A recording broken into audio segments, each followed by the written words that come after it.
하나님 말씀 보셨습니다. 하나님 말씀은 출애굽기 20장 3절 말씀 보시겠습니다. 하나님 말씀은 출애굽기 20장 3절 말씀, 구약성경 제성경으로는 112페이지입니다. 구약성경 112페이지 출애굽기 20장 3절 말씀 찾으셨으면 우리 다 같이 한 목소리로 봉독하시겠습니다. 시작. 너는 나 외에는 다른 신들을 내게 두지 말라. 아멘. 오늘 우리 웨스트민스터 소교리 문답 제 37강입니다. 제 1계명이 명하는 것이라고 하는 부분을 살펴보도록 하겠습니다. 자, 오늘은 45문부터 48문을 살펴보게 되는데, 웨스트민스터 소교리 문답에서 우리가 1계명에 관한 부분이 45문부터 48문에 이렇게 해당됩니다. 자, 제가 질문합니다. 대답해 주시기 바랍니다. 1계명은 무엇입니까?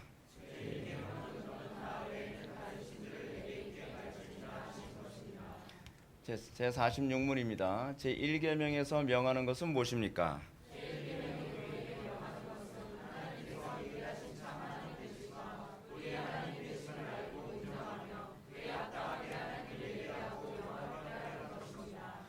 네, 제 47문 보시겠습니다. 제 47문 제 1계명에서 금하는 것은 무엇입니까?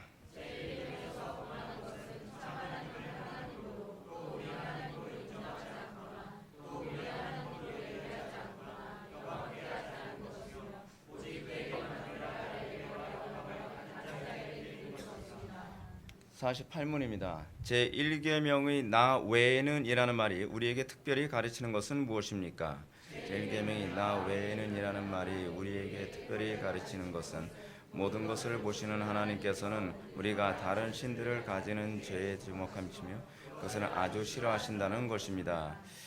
예, 항상 보는 것처럼 소교리 문답 전체 구조를 보시겠습니다. 우리가 제 1부는 제가 이제 수도 없이 많이 했기 때문에 굳이 언급하지 않고 제 2부로만 제가 말씀드립니다. 신앙의 의무. 제 1부는 우리가 교리에 관한 부분을 살펴봤다고 한다면 제 2부는 어떻게 우리가 실천할 것인가에 관한 문제입니다. 항상 우리 그 개혁파 신학에서 이 교리 문답은 항상 실천에 상당히 관심이 많습니다. 우리가 이 개혁파 신학을 굉장히 잘못 이해하는 것 중 하나가 뭐냐? 우리가 너무 교리를 배우는 것으로만 만족해하고 있다고 착각하는 것입니다. 실제로 그렇지 않습니다. 실제로 종교개혁이 일어날 당시만 하더라도 루터가 소위 이신칭의 교리를 발견한 것은 실제적인 문제였습니다. 그냥 이론적인 것을 발견한 것이 아니라 자기 영혼의 문제에 관한 문제였고, 그리고 그것을 통해서 실제적으로 사람들의 삶이, 그러니까 루터 한 개인의 삶뿐만 아니라 수많은 사람들의 삶이 변화됐을 뿐만 아니라 사회 전체가 새롭게 개혁되었습니다. 그러니까 우리가 이걸 잊어서는 안 됩니다. 여러분들이 하나님의 말씀 또는 교리를 여러분들이 아는 것이 여러분들 삶의 실제적인 개혁을 일으키지 않고 있다고 한다면 여러분들은 교리를 제대로 이해하고 있지 못한 것이 틀림없습니다. 지금 이게 한국교회 안에서, 특히 우리 개혁파 교회 안에서 너무 비일비재하게 일어나고 있는 문제인데, 이 한국교회 교인들이, 특히 우리 개혁파 교인들이 교리를 알면 그것이 신앙이라고 생각하는 경향이 상당히 많이 있어요. 근데 그렇게 될 수밖에 없었던 게 뭐냐면 교리를 아는 것조차도 관심이 없는 사람들이 태반이기 때문에 그렇습니다. 교리를 아는 것조차도 관심이 없는 이 문제, 우리가 지난 수련회 때도 우리가 그걸 하지 않았나요? 그 신론하면서, 신론의 첫 번째 강의 그거 아닙니까? 우리가 회개를 한다고 했을 때 우리는 어디로 회개인가? 아버지께로 돌아가는 것이거든요. 근데 아버지께로 돌아가려면 아버지를 알아야 돌아갈 게 아니에요. 의붓 아버지인지 저 집 아버지인지 어느 집 아버지인지 알지도 못하면서 아무 아버지한테나 돌아간다고 되는 문제가 아니잖아요. 여러분, 오늘날 이단의 사람들이 빠지는 이유가 뭐죠? 하나님께로 돌아간다고 하는데 그 하나님에 대해서 규정이 없는 거예요.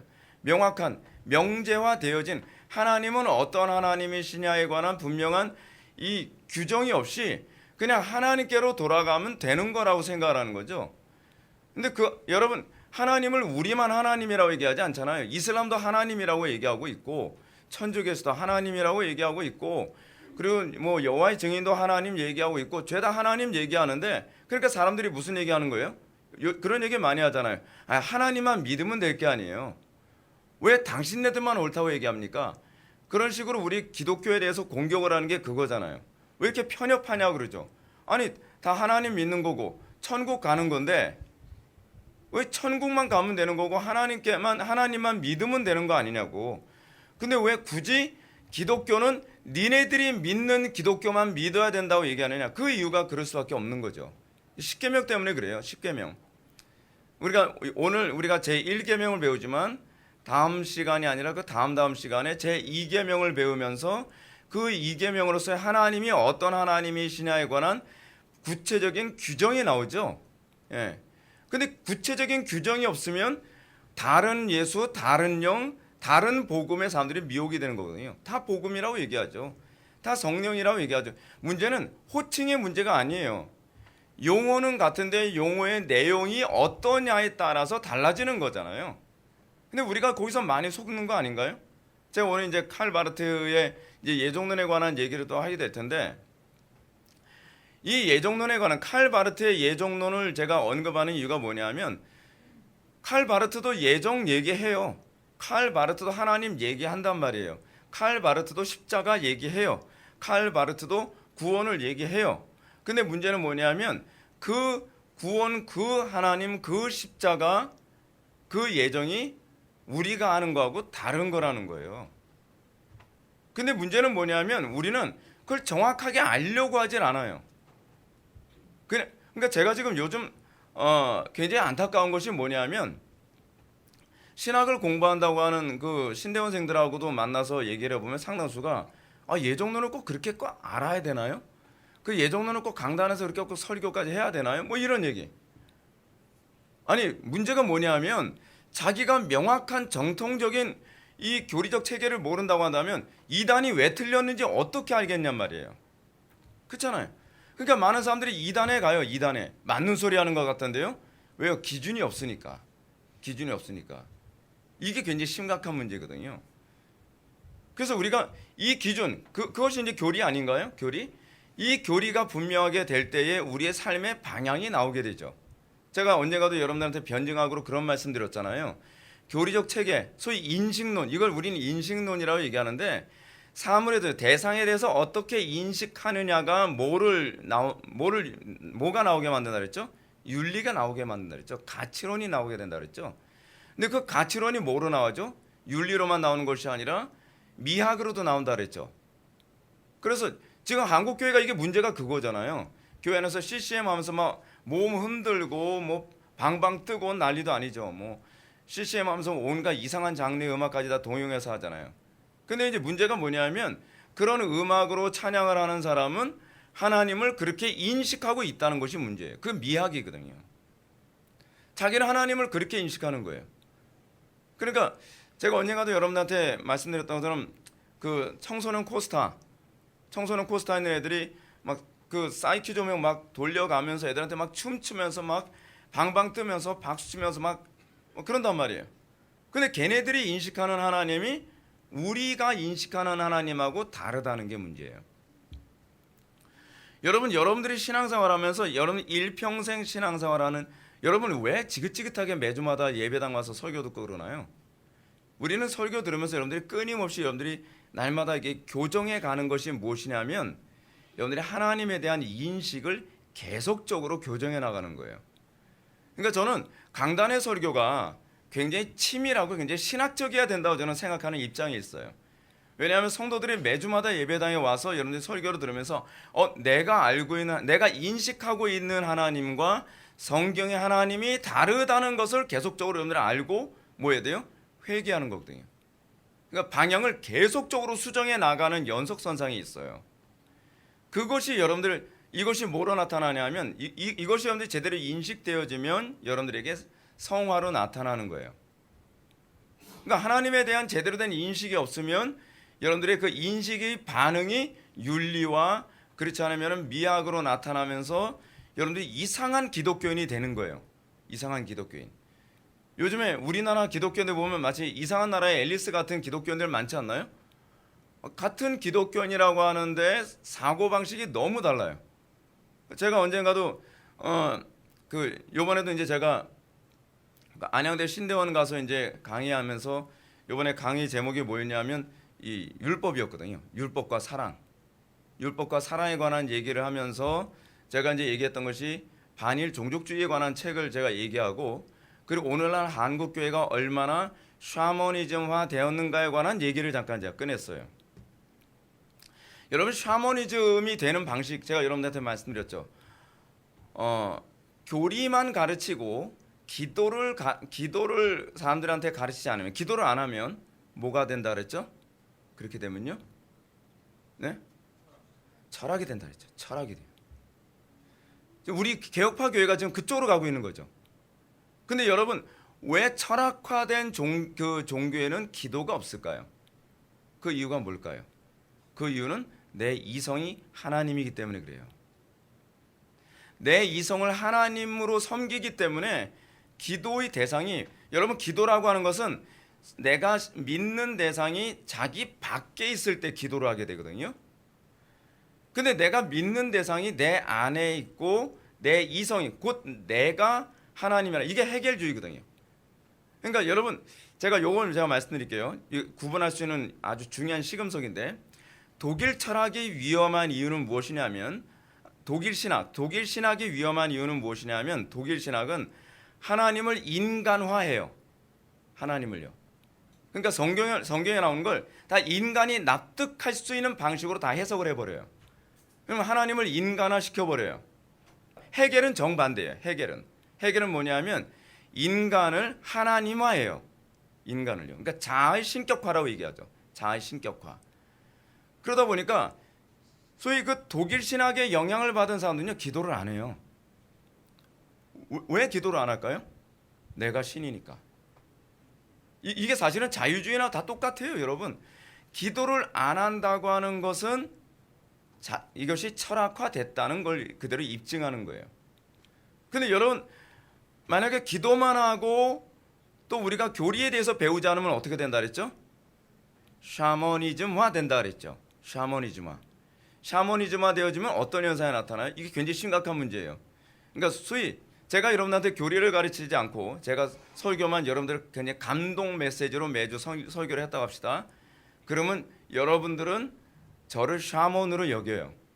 왜냐하면 제 말이 맞고 틀리고의 기준이 없거든요.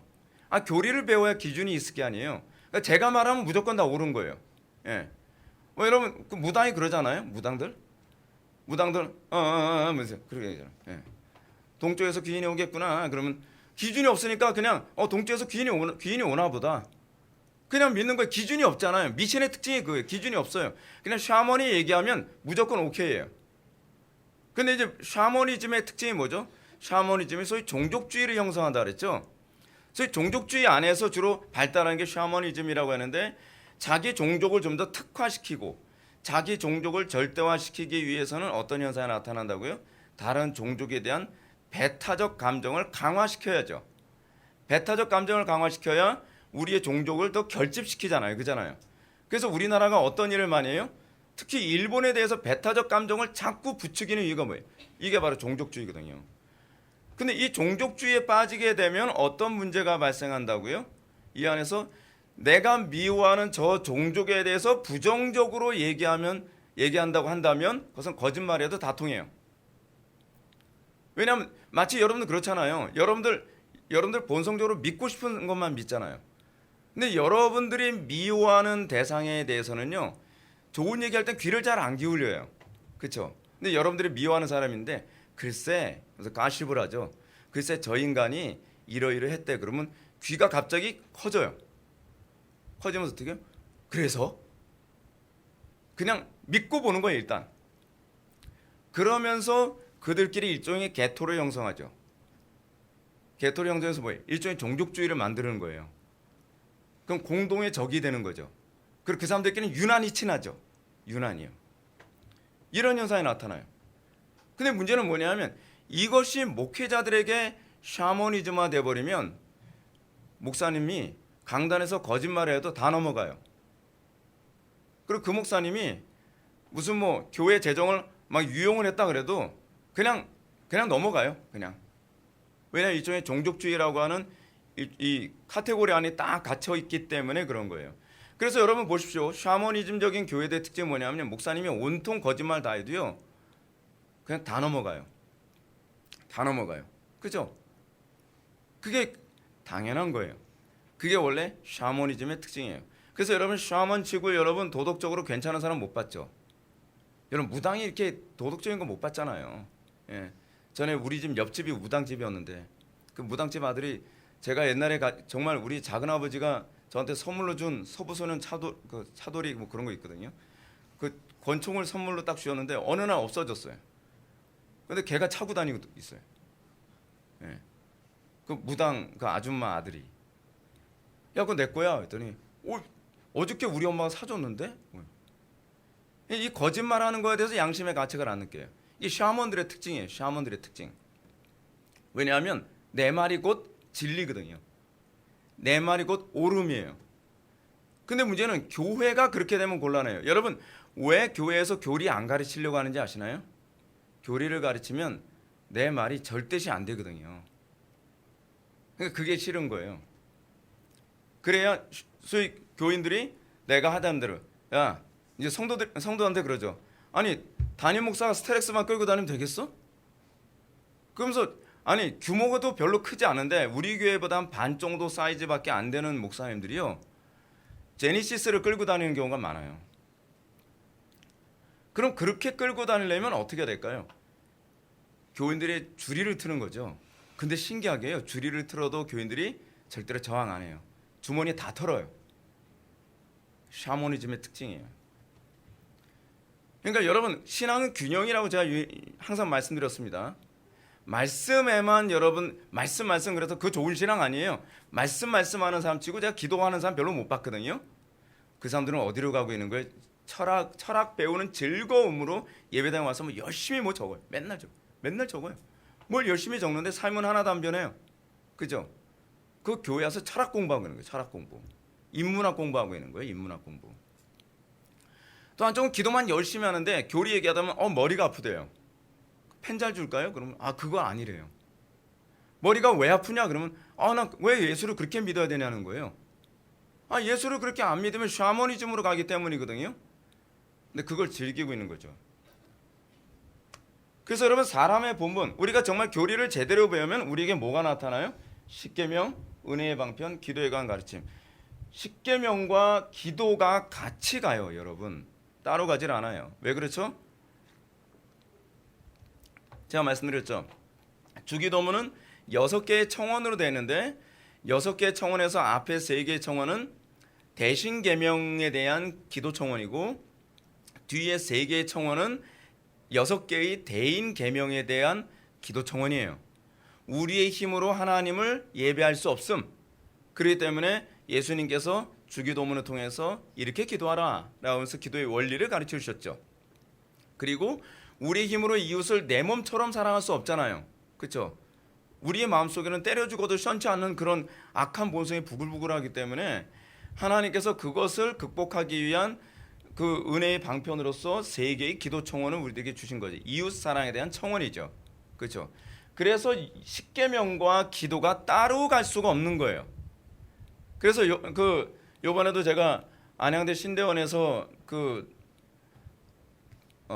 율법과 사랑에 관해서 제가 이제 이걸 가르치면서 창세기서부터 요한계시록까지 전체의 율법과 사랑이 어떤 개념으로 흘러가는가에 관해서 쭉 설명을 했어요. 창세기부터요.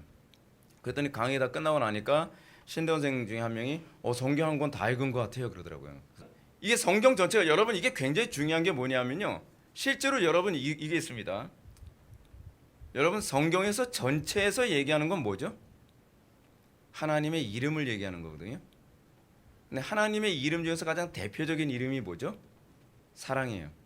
왜요? 하나님은 사랑이시라라고 얘기했으니까요. 그러면 신구약 성경 전체에서 얘기하는 게 뭘 얘기하는 거예요? 하나님의 사랑이 무엇인가를 얘기하는 거예요. 그게 요약이에요, 그냥. 실제로 여러분 십계명은 신구약 성경 전체의 요약이라고 얘기하는 것이 대부분의 신학자들이 동일하게 얘기하는 거거든요. 신구약 성경 전체의 요약이 십계명이에요. 그리고 십계명을 요약하면 하나님 사랑, 이웃 사랑이죠. 그것을 또 요약하면 하나님의 사랑이에요. 그게 성경이에요. 그러니까 십계명을 제대로 이해하지 못하면 우리는 성경을 제대로 이해할 수 없다는 얘기예요. 그래서 모세오경이 중요한 거예요. 모세오경은 뭐라고 하죠? 토라라고 하죠. 율법이라고 얘기해요. 그 율법을 10개 항목으로 요약한 것이 십계명이죠. 그래서 우리의 신앙의 선배들이 신앙을 가르치기 위해서 세 가지를 주로 집중적으로 가르쳤죠. 뭘 가르쳤죠? 십계명, 주기도문, 그리고 사도신경을 가르치는 거예요. 이 세 가지를 제대로 배우면 성경의 핵심을 관통할 수가 있는 거죠. 그러니까 우리가 이거를 배우지 않고 엉뚱한 거 배우는 경우가 많지 않나요? 실제로 여러분들 모든 신앙 고백서가 다 사도신경, 십계명, 주기도문이에요. 기독교 강연도 결국 딱 요약하면 사도신경, 주기도문, 십계명이에요. 그러니까 사도신경, 주기도문, 십계명을 이해하지 못하고 성경을 이해했다라고 하는 것은 수박 겉만 핥았다라고 봐야 되는 거예요. 우리가 성경을 제대로 이해했다고 한다면 사실은 그 세 가지를 제대로 이해해야 되겠죠. 자, 그럼 우리 들어가기 한번 볼까요? 들어가기. 기독교 신앙의 궁극적 목적과 기초는 예배에 있습니다. 그러므로 십계명의 제1계명부터 제4계명까지는 예배에 대해 명령하십니다. 여기서 제1계명은 오로지 하나님 한 분만 예배하라고 가르칩니다. 하나님과 다른 신을 겸하여 예배할 수 없다는 말이죠. 믿음은 여기서 출발합니다. 근데 1계명이요 단순하지 않습니다. 제가 오늘 설명해 드리는데 아마 이 1계명이 얼마나 중요한지 오늘 또 다시 한번 느끼게 될 거예요. 무엇보다 제1계명은 오늘날 전 세계적으로 만연한 혼합주의 신앙, 즉 종교다원주의 신앙을 철저히 배격할 것을 명령하십니다. 자, 그러면 제1계명이 뭔가 한번 볼까요? 제1계명, 너는 나 외에는 다른 신들을 내게 있게 말지니라. 그래서 너는 누굴 얘기하죠? 모든 사람을 다 지칭하지 않습니다. 그래서 너는 하나님과 언약을 맺은 당사자를 말합니다. 우리가 하나님과 언약을 맺은 사람이라고 한다면 그러니까 제가 이제 신학교 다닐 때 그 언약 신학을 공부하면서 제가 항상 질문을 던졌던 것이 뭐였냐면 내가 언약에 참여했다는 걸 뭐로 알아? 제가 항상 그거에 대해서 질문을 많이 했었거든요. 왜냐하면 학교에서 언약 신학 가르치는데 내가 그 언약에 참여하지 않았다 하면 그 언약 신학 나하고 아무 상관이 없잖아요. 근데 그것을 우리들에게 명확하게 가르쳐 주는 것이 뭐예요? 율법이죠. 율법. 내가 그 언약에 참여했다는 걸 알게 만드는 것. 어디에 나오는 율법이요? 신명기에 나오는 율법. 신명기에 나오는 율법은 하나님의 언약 백성이 참여했다고 한다면 우리에게 이러한 열매가 나타나야 된다라고 하는 것이 신명기 5장에 나오는 십계명이잖아요. 출애굽기에 나오는 십계명은 하나님 백성의 아이덴티티, 정체성을 얘기한다면 출애굽기 5장에 나오는 십계명은 하나님의 백성이 가나안 땅에서 어떻게 살 것인가에 관한 얘기를 하고 있는 것이 바로 이 신명기 5장에 나오는 십계명이죠. 그리고 이 십계명에 관해서 십계명을 딱 요약을 하면 뭐예요? 마음을 다하고 뜻을 다하고 목숨을 다하고 힘을 다해 주 너의 하나님을 사랑하라 하셨으니 이것이 첫 번째 되는 강령이고 두 번째 강령이 뭐예요? 내 이웃을 내 몸처럼 사랑하라 하는 것이죠. 근데 출애굽기 30장 6절에서 신명기 30장 6절에서 뭘 얘기하고 있죠? 하나님의 백성은 마음의 할례 받은 자다라고 얘기하죠. 마음의 할례 받은 그 마음의 할례가 뭐라고 얘기하고 있어요? 거기서요. 마음을 다하고 힘을 다하여 주 너의 하나님을 사랑하는 것이 바로 마음의 할례다라고 얘기하고 있죠. 그러니까 내가 언약에 참여했는지를 어떻게 알 수 있냐면 내가 하나님을 마음을 다하고 힘을 다하고 지혜를 다하고 뜻을 다해서 사랑하는 새로운 본성이 나에게 생겼다고 한다면 바로 여기에 나오는 너가 바로 나인 거예요. 그렇죠? 근데 그 사람은 어떻게 해야 되느냐? 자, 다시 말해서 기독교 신앙의 출발은 타협이 없는 유일신 신앙에 대한 고백으로 시작된다는 말이에요. 그러니까 우리가 하나님의 언약 안에 들어갔다고 한다면 여러분들은 다른 신을 섬기면 안 돼요. 오로지 하나님만 섬겨야 돼요. 그래서 하나님과 언약을 맺은 당사자는 반드시 하나님만 예배하는 예배자가 되어야 한다라고 제가 빨간색으로 제가 기록을 했죠. 하나님만 예배하는 예배자가 되어야 돼요. 그래서 여러분 우리의 신앙의 처음이자 마지막이 뭐예요? 예배예요. 예배. 예배가 뭔지 모른다고 한다면 그 사람은 신앙이 뭔지 모르는 거예요. 근데 오늘날 한국교회가 예배를 가장 등한시 여기죠. 아니 목회자가 예배를 등한시 여기면 어떻게 해요? 신자들이 아무리 교인들이 아무리 예배를 등한시해도 목사님들만은 아니다, 예배가 전부다 이렇게 외쳐야 되는데 예배를 점점 줄이고 예배를 점점 세속화시켜버리고 예배를 자꾸 유흥적인 요소로 채워버리면 어떻게 하냐는 거죠. 예배가 뭐예요? 하나님만이 최고입니다. 하나님만이 우리의 전부입니다 라고 하는 고백이거든요. 그래서 우리가 만약에 하나님의 언약 안에 들어갔다 한다면 우리는 예배를 즐거워하게 되어 있죠. 그래서 예배의 요소 중에 중요한 요소가 뭐예요? 찬양이라고 그랬죠. 찬양. 찬양이라는 말이 무슨 뜻이죠?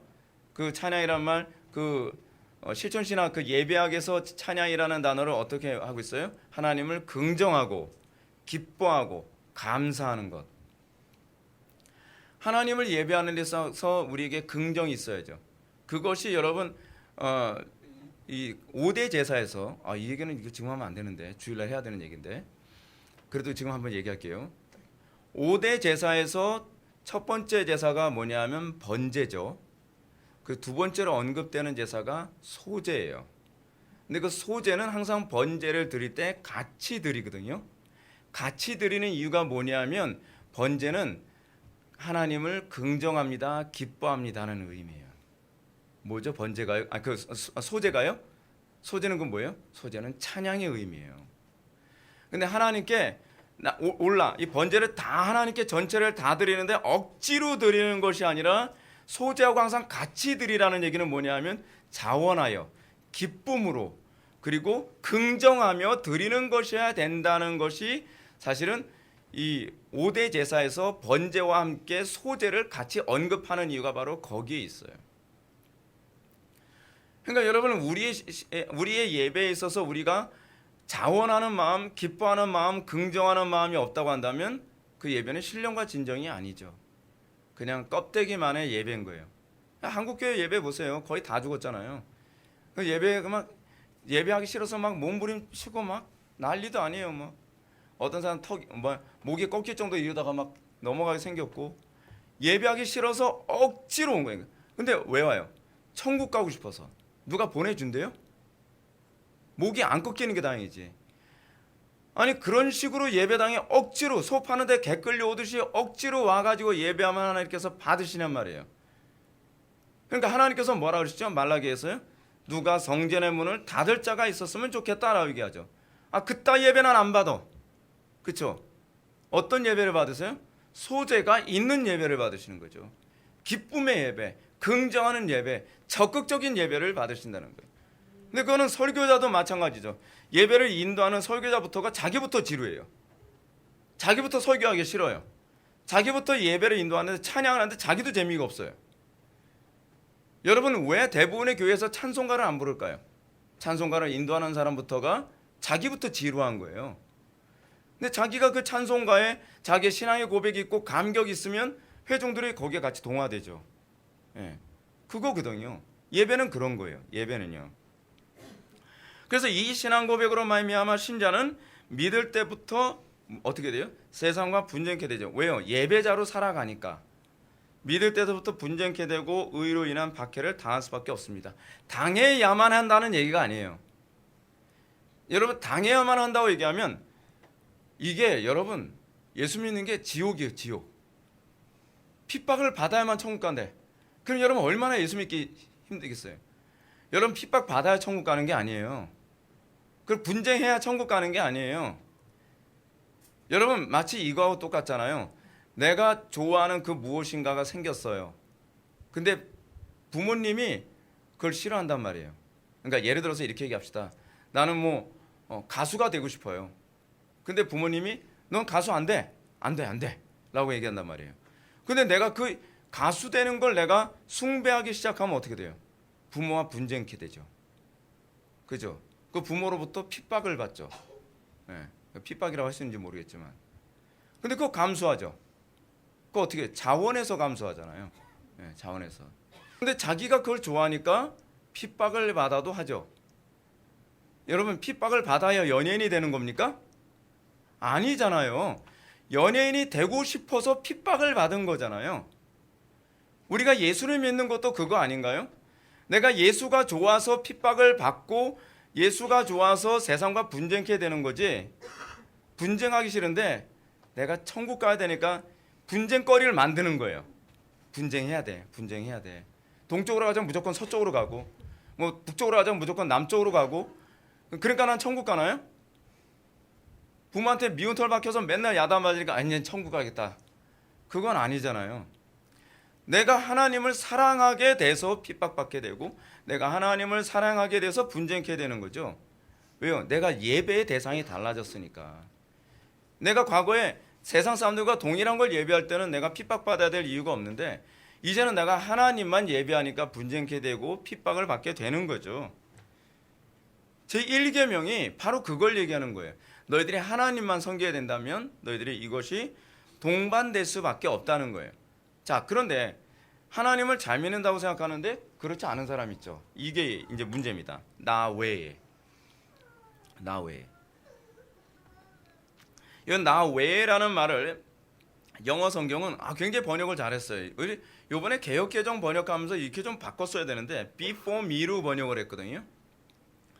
히브리어 성경에 알파네이, 제가 히브리어를 제가 넣어보려고 했는데 이게 히브리어가 안 찍혀요. 이게 PPT가. 그래서 알파네이를 번역하고 있는 거예요. 근데 알파네이가 뭐냐면 나의 얼굴 위에 또는 얼굴 앞에 뭐 그렇게 번역할 수 있는 거거든요. 그러니까 before me가 아주 적절한 번역이에요. 하나님 앞에. 그렇죠? 근데 이게 무슨 표현이냐면 고대 시대 때는요. 그 다신 종교였잖아요. 예를 들어서 뭐 그리스라든지 그렇지 않으면 블레셋이라든지 수많은 이방 종교들은 신이 많을수록 좋다고 생각하는 거예요. 신이 많을수록. 그래서 전쟁을 해서 상대방을 이기면 상대방의 신상을 다 뺏어와요. 그래서 한 신전 안에 여러 가지 소위 노획물이 되는 거죠. 그 신상을 쭉 나열을 해요. 그래서 여러분 그 사무엘서에서 보게 되면은 엘리 제사장 당시에 그 법궤를 뺏기고 나니까 블레셋에서 자기네 신전에다가 법궤를 갖다 놓잖아요. 그게 그런 거예요.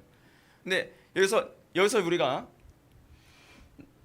before me라고 하는 말이 참 적절한데 내 앞에, 나의 앞에라고 하는 이 말은요. 엄밀히 얘기하면 법궤를 표현하는 방식이에요. 그러니까 성전 안에 그러니까 법궤 주변에 다른 우상을 같이 나열하지 말라는 얘기예요. 같이 두지 말고 오로지 뭐만 둬라? 하나님만 섬겨라 라고 얘기하는 거죠.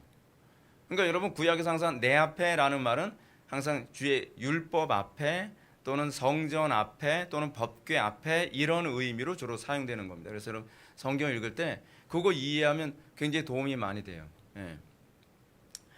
그래서 나의 얼굴은 십계명과 관련된 용어라고 할 때 이는 주의 계명을 온전히 지켜야 함을 얘기하는 거예요. 주의 계명을. 주의 계명에서 더하거나 빼는 게 전형적인 우상 숭배 방식이에요. 전형적인. 우리 주의 계명 어떻게 지키죠?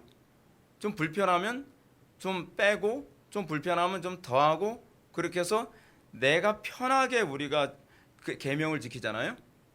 우리는 가공하는 데 천재잖아요. 그렇죠? 그래서 먹기 힘들면 자꾸 먹기 좋게 가공을 하잖아요. 그래서 이빨도 다 썼고. 근데 여러분 신앙생활도요. 가공하면 안 돼요. 하나님께서 말씀하신 대로 우리가 소화를 해내야 돼요. 근데 문제는 우리의 힘으로 주의 계명을 더하거나 감하지 않고 지킬 수가 있어요, 없어요? 없으니까 주기도문이 있는 거예요. 그래서 여러분 마태복음 5, 6, 7장 전에 제가 산상수훈 강의할 때 제가 그런 말씀 드렸는데 마태복음 5, 6, 7장이 사실은 신약의 시내산 사건이라고 얘기하거든요. 그래서 산상수훈이라고 얘기하는데 왜 예수님이 산상에서 가르쳤냐면 시내산 사건을 떠올리게 하기 위해서 마태가 의도적으로 산상수훈으로 표현을 한 거예요. 누가복음에서는 이 동일한 사건을 평지설교로 이렇게 하거든요. 근데 예수님께서 산상에서 설교하셨다라고 하는 건 신약의 시내산 사건이라고 하는 걸 떠올리기 위해서예요. 그래서 이 마태복음 5장에서 십계명에 관한 해설이 나오고 6장에 뭐가 나오냐면 주기도문이 나오죠. 근데 주기도문이 5, 6, 7장에 딱 중간에 위치해요. 그래서 이 데칼코마니처럼 딱 접으면 그 중앙에 주기도문이 거기 있는데 그 이유는 뭐냐면 주의 계명을 기도 없이는 지킬 수 없다는 걸 가르치고 있는 거예요. 그러니까 우리가 안 되던데요 라고 얘기하는 것이 아니라 기도를 통해서 지킬 수 있게 해달라고 긍휼을 구하고 은혜를 구하는 것이 이게 믿음인 거예요. 이게 믿음인 거죠. 자, 그래서 우리가 3번으로 넘어갑시다. 다른 신들을 내게 있게 말지니라.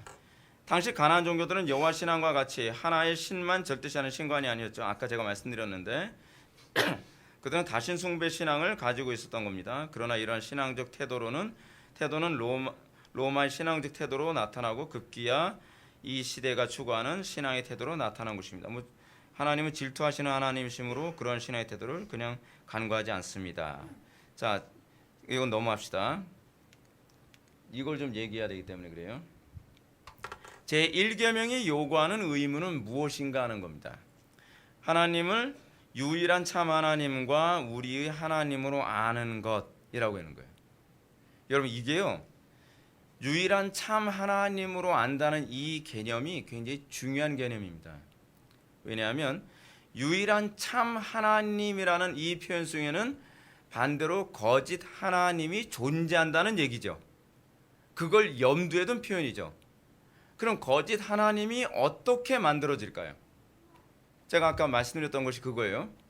그러니까 종교개혁 이후에 항상 거짓 하나님이 만들어지는 방식은 독일 신학에서는 어떻게 거짓 하나님을 만들었어요? 신을 인간화해서 거짓 하나님을 만들죠.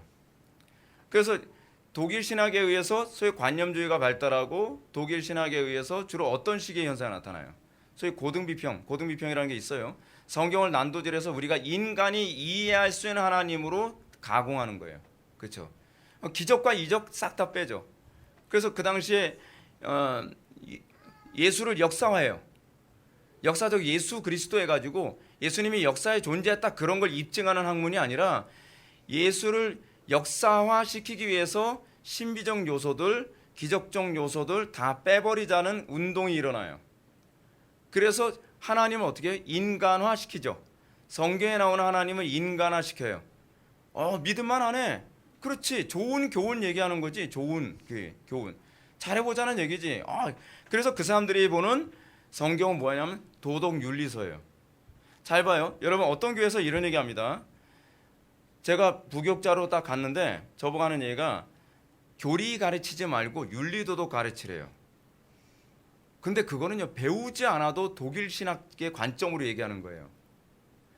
신비적 요소, 기적적 요소 그리고 신학적 요소를 싹 다 빼버리고 뭐예요? 윤리 도덕서로 성경을 만들어 버리는 거죠. 그게 바로 독일 신학의 한편으로 나타났던 부분이거든요. 성경은 윤리 도덕서가 아니에요. 하나님은 아는. 근데 문제가 뭐냐면 19세기 자유주의 신학이 무너지게 된 이유가 뭐냐면 하나님의 그 예수 그리스도의 기적적 요소 싹 뺐더니 복음서가 홀라당 다 없어져 버렸어요. 왜냐하면 모든 교훈이 예수님의 기적하고 다 연결이 되어 있거든요. 그래서 역사적 예수 그리스도 얘기하다 보니까 그냥 신학이 다 없어져 버린 거예요. 성경이 송두리째 다 없어져 버린 거예요. 그래서 20세기 들어가면서 독일 교회가 완전히 폭망해 버려요. 자유주의 신학까지 다 폭망해 버려요. 그러면서 나타난 사람이 누구냐면 바르트예요. 칼 바르트. 근데 칼 바르트가 나타나기 전에 어떤 사람이 나타났냐면 헤겔이라는 사람이 이제 나타나죠. 헤겔도 이 독일 철학의 아주 대표적인 사람 아닌가요? 근데 이 헤겔을 여러분들 잘 기억해야 되는 게 뭐냐면 헤겔은 이런 사람이에요. 소위 인간을 신화시켜야 된다는 거예요. 그걸 이제 이렇게 표현하죠. 자아의 신격화. 여러분 요즘에 이 시대의 특징이 그거 아닌가요? 자꾸 신격화, 우리를 자꾸 하나님처럼 그러니까 여러분 자신 다 똑같아요. 소위 독일 철학은요. 인간을 신화시켰던 신을 인간화시켰던 결국 뭐예요? 신하고 하나님하고 맞먹자는 얘기잖아요. 그러니까 하와에게 유혹했던 마귀의 유혹하고 똑같은 거예요. 하나님과 우리를 동일시하는 거. 근데 제가 왜 이 말씀을 드리냐면 우리 개혁파 교회가 조심해야 될 부분이 이거기 때문에 그래요. 헤겔의 구원관은 이렇습니다. 헤겔은 어떻게 아주 구원을 받는다고 생각하냐면 잠깐 어려운 말 잠깐만 할게요. 헤겔 이런 사람들은 꼭 어려운 말로 해요. 쉬운 말도 할 수 있는데 전 쉬운 말로 얘기하잖아요. 해결이 이렇게 얘기합니다. 인식 활동을 통한 정신의 자아 실현이 구원이라는 거예요. 이게 뭔 소리예요 이게? 쉽게 얘기해서 이성을 강화시키면 내가 신이 됐다는 걸 발견해 간다는 얘기예요. 자 보십시오. 우리 개혁파 교회 안에서 교인들이 왜 그토록 삶에 문제가 생겨 어려움이 생기면 기도로 무릎 꿇고 죽고 살기로 매달리지 않고 그래 교리를 더 배워야 돼. 신학을 더 배워야 돼. 그러면서 제가 우리 교회 언젠가 왔던 어떤 성도님은요. 아예 기억력이 스캐너에서 이 누구예요? 이 미국의 유명한 조나단 에드워즈 책을 잘잘잘 다 얘기해요. 근데 인격적 변화는 하나도 없어요. 그러니까 자기가 성화가 안 일어나는 건 지식이 부족해서 안 일어난다고 자꾸 생각하는 거예요. 그러니까 더 공부하면 어떻게 해요? 내가 막 신격화된 느낌이 들거든요. 그러니까 다 우습게 보이는 거예요. 그러니까 그분 오셔가지고 우리 교회인데 다 우습게 보고 그러는데 정말 우습더라고요, 그냥. 여러분 인간이라는 존재는 어떠냐면 여러분들 왜 자꾸 교리를 더 많이 배우고 싶어 하느냐? 교리 배우지 말라는 얘기가 아니에요. 교리를 왜 자꾸 더 많이 배우고 싶어 하냐면 내가 교리를 더 많이 하면 더 잘 살 수 있을 것이라고 착각을 하는 거예요. 이게 인간의 자아의 신격화라는 거예요. 이게요. 전형적인. 근데 사실은 교리가 궁극적으로 목표로 하는 바는 그게 아니거든요. 우리가 얼마나 무능한 존재인지를 끊임없이 폭로하고 그래서 우리로 하여금 더 그리스도를 붙잡고 무릎 꿇게 만드는 데 목적이 있거든요. 근데 개혁주의를 잘못 알고 있는 거예요. 개혁주의를 잘못 배웠어요. 그 자꾸 신학만 더 많이 공부하면 더 자기가 뭔가 달라질 거라고 생각해요.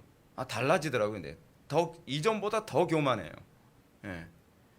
그래서 제가 옛날에 갔던 교회에서 교리 가르치지 말라고 했던 이유가 뭐냐면 교리를 가르쳤더니 이 인간들이 목사님 말을 듣질 않더라는 거. 교리적으로 아니던데요. 자기가 또 이제 하나님이 된 거예요. 다 우습게 보이는 거죠. 그 신학을 잘못한 거예요.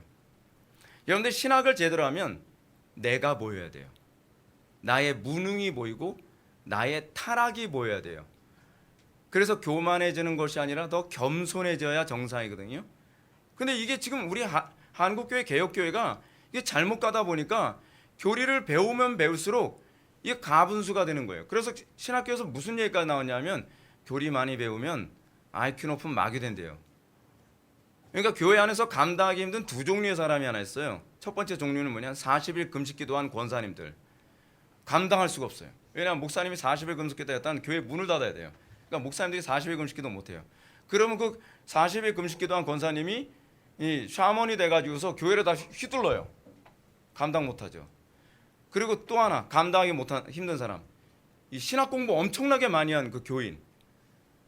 목사님 그게 아닌데요. 신학적으로 얘기하면 헬라어와 히브리어로 얘기하면 그럼 이제 미치기 시작하는 거예요, 목사님. 그러니까 교회 안에 두 종류의 사람이 있으면 정말 힘들어지죠. 신앙이라는 게 그래요, 여러분. 근데 이게 재밌는 게 뭐냐면 제가 임상적으로 느꼈는데요. 40일 금식기도 하는 분이 우리 교회 오면 열심히 주무세요.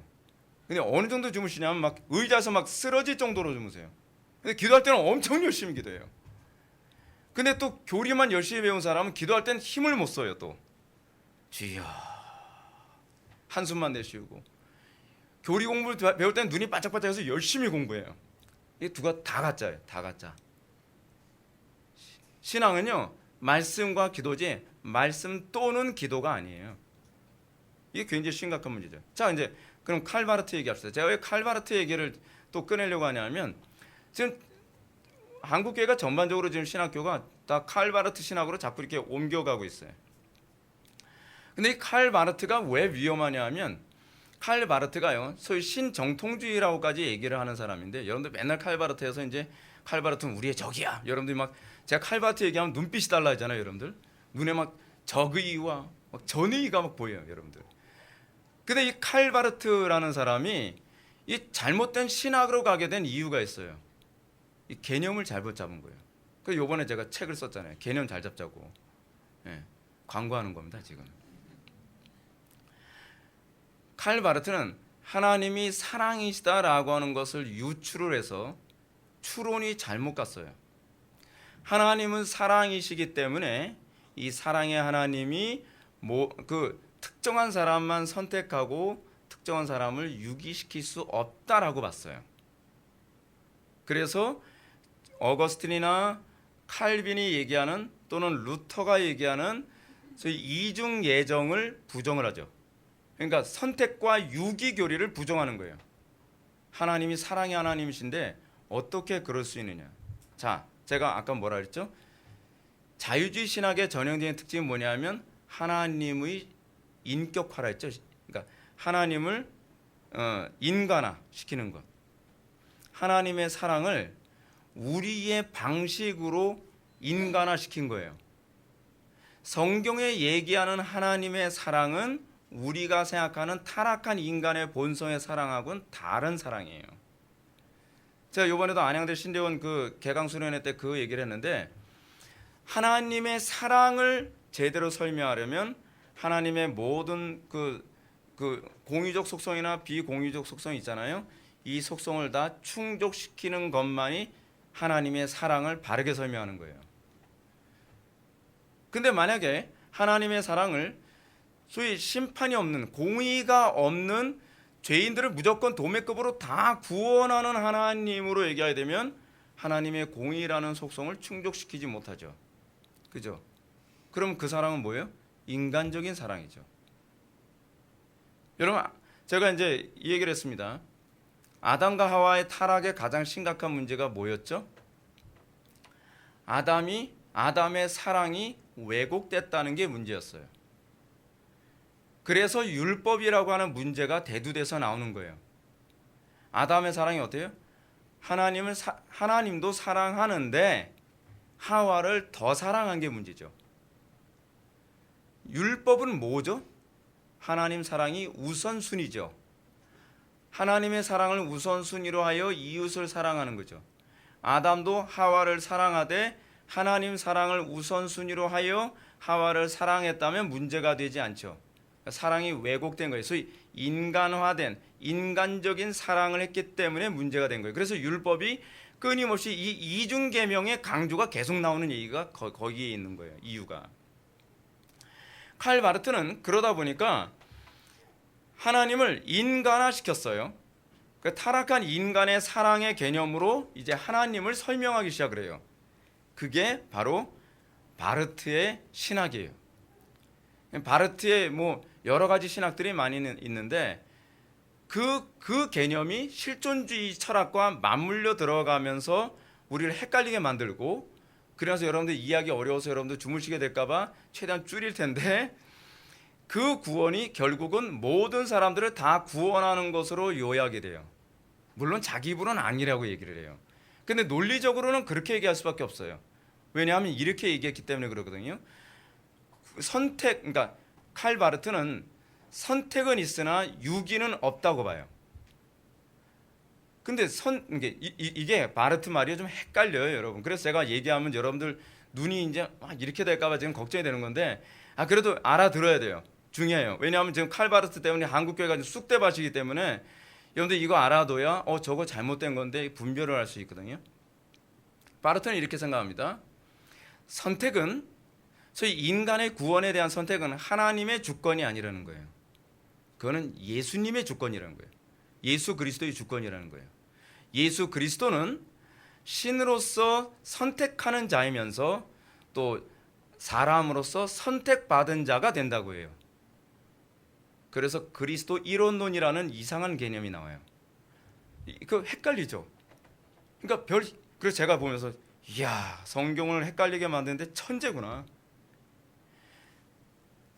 그리스도께서는 자기 자신이 선택자이면서 동시에 선택받는 자라는 거예요. 그래서 소위 유기되어 심판을 받는 존재는 예수 그리스도 당신만 유기되고 심판을 받는다고 얘기해요. 그 십자가의 사건은 예수님에게만 해당되는 얘기라는 거예요.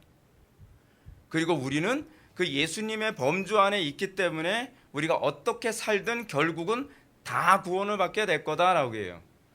궁극적으로 선택받는 사람은 예수님이에요. 그리고 그 선택받은 인간 예수님 안에 인류가 다 포함됐다고 헷갈리게 얘기하는 거예요. 무슨 말인지 모르시겠죠? 그럴 줄 알았어요. 그래서 여기까지만 얘기할게요. 자, 그러면서 한번 봅시다. 이것은 하나님께서 당신 자신을 계시하는 것에 대한 지적 이해를 말합니다. 우리 하나님께 대한 신앙은 전적으로 하나님께 대한 지식에서 출발합니다. 하나님을 아는 지식이 없이는 결코 하나님을 바르게 섬길 수 없고 또 기쁘시게 할 수 없습니다.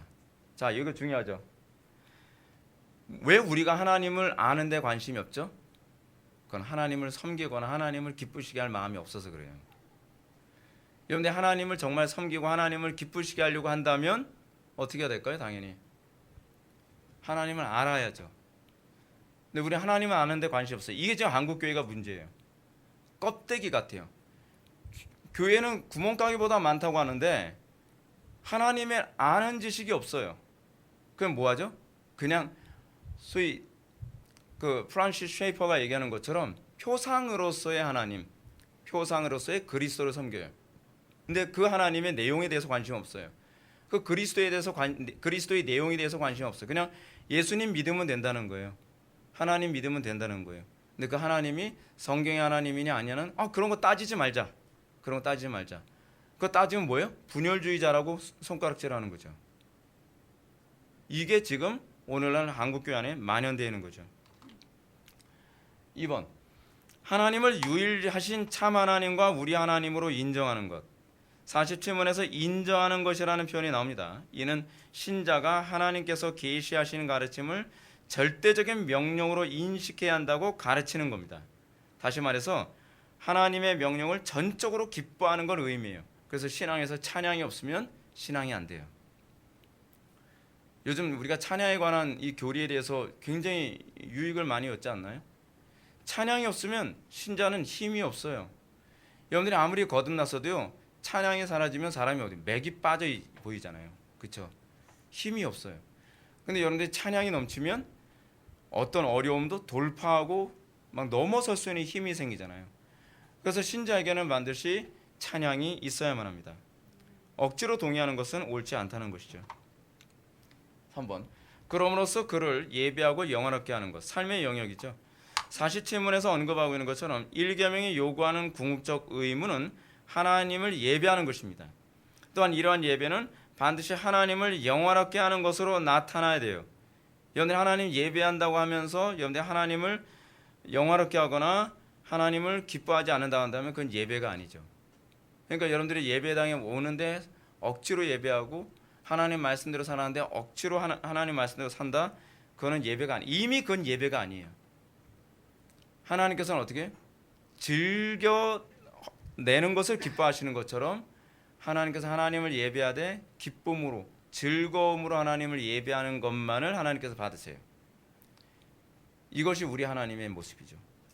그래서 46문도 그에 합당하게 하나님을 예배하고 영화롭게 하라고 가르칩니다. 자, 그러면 질문이 이 질문이 나오게 되죠. 어떻게 하나님을 예배하고 영화롭게 하는가? 첫 번째, 우리의 지성으로 그를 생각하고. 기독교 신앙은 여기서부터 출발해요. 우리의 지성으로 그를 생각하고.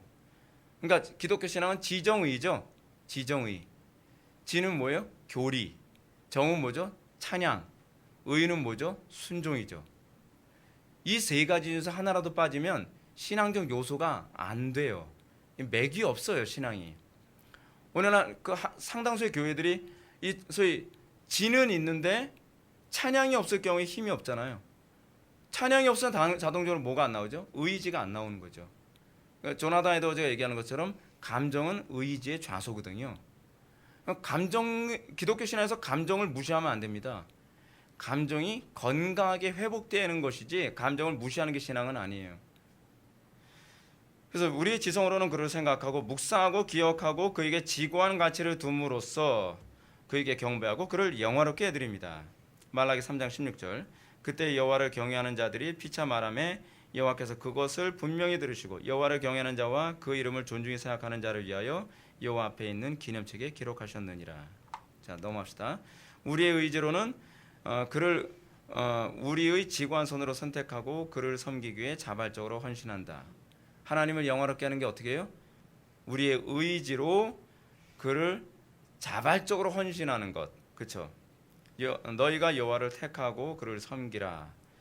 3번, 우리의 마음으로 그를 사랑하고 그를 사모하고 그를 두려워하고 그를 믿고 신뢰하며 그를 거스려 지은 죄에 대하여 슬퍼하고 그를 소망하고 그 안에서 즐거워하고 기뻐해야 한다. 이것이 하나님을 영화롭게 하는 자들에게 나타나야만 하는 마땅한 태도죠. 4번 보시겠습니다. 우리의 삶으로는 그에게 전적인 순종을 다하며 그의 영광을 위하여 열심을 내며 그를 기쁘시게 하며 그를 노하게 하는 것을 삼가 두려워하며 그 앞에서 겸손히 행함으로 그에게 경배드리고 그를 영화롭게 하는 것이다. 우리가 하나님을 영화롭게 하기 위해서 우리는 삶 속에서 전적인 순종이 있어야 돼요. 순종이 없는 신앙은 신앙이 아니에요. 그래서 바울이 로마서에서 믿음과 순종을 동의어로 사용하죠. 그리고 구약에서도 순종이 제사보다 낫다라고 얘기함으로써 순종이 얼마나 신앙적인 요소로서 절대적인지를 하나님께서 사무엘을 통해 사울 왕에게 말씀하시기도 하셨죠. 그래서 순종을 다하며 그의 영광을 위하여 열심을 내며, 열심이 없는 것은 신앙이 아니라 그랬죠. 그렇죠? 그리고 그를 기쁘시게 하며, 이거 기쁘시게 하면은 뭐예요? 찬양이죠. 그를 노하게 하는 것을 삼가 두려워하며 그 앞에서 겸손히 행함으로 그에게 경배드리고 그를 영화롭게 하는 것이다. 예레미야서 7장 23절 말씀. 오직 내가 이것으로 그들에게 명하여 이르기를 너희는 내 목소리를 들으라. 그리하면 나는 너희 하나님이 되겠고 너희는 내 백성이 되리라. 너희는 나의 명한 모든 길로 행하라. 그리하면 복을 받으리라 하셨느니라. 자, 나가겠습니다. 나가기.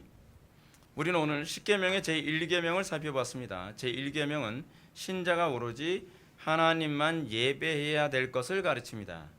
하나님과 다른 것을 겸하여 섬길 수 없고 오로지 하나님만 섬기며 살아가야 합니다. 근데 문제가 뭐죠? 우리가 이제 제2계명에서 이제 좀 더 신중하게 다룰 문제이긴 하지만 하나님을 예배한다고 했을 때에 그 하나님이 어떤 하나님이냐에 대해서 관심을 가져야 된다 그랬죠. 그렇죠? 그래서 여러분 존 레녹스가 얘기하는 것처럼 신앙은요 하우의 문제를 다루는 것이 아니라 Y의 문제를 다룹니다. Y의 문제는 본질의 문제고요, 하우의 문제는 과학의 문제입니다. 그러니까 존 레녹스는 수학학자거든요. 근데 그 사람들이 자꾸 어떻게 해야 구원을 받나요?